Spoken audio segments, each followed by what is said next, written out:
Gender-based violence is just one of the national crises South Africa is facing. Some saying it should be declared a state of emergency. Let's recap the events that took place in 2019, which placed gender-based violence in the spotlight. 2019 has been a painful year for women and children in South Africa, from Uyinene Mrgetjanya's rape and murder to a father killing his 4 children. After severe high-profile cases involving gender-based violence, there was a public outcry, with South African women asking whether they would be next.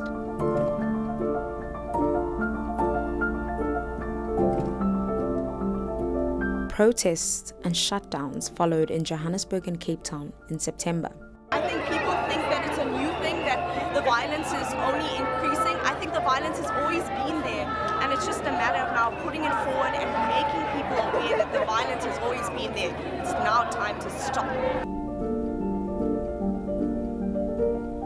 Court cases involving femicide, which led to life imprisonment convictions, were celebrated, though with very heavy hearts.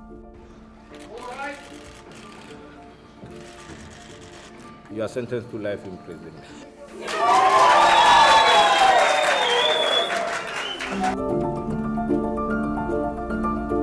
An alarming revelation in August was the shortage of rape kits across the country. It was alleged that almost 80% of police stations in South Africa had no rape kits, a problem which the government claims to have solved.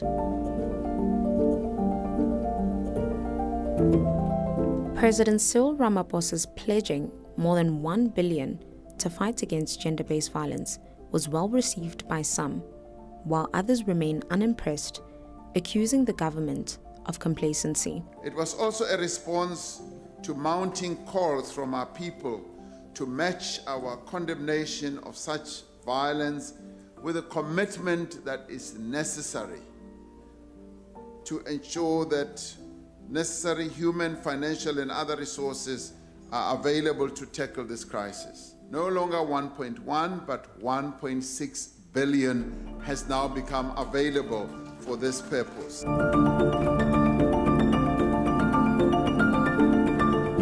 Revenge porn was also outlawed in 2019 through the Films and Publication Amendment Act 11 of 2019, which was seen as a win.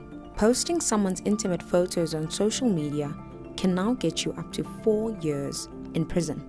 What we're calling the revenge pornography provision, and this is a provision that specifically criminalizes the distribution of revenge pornography.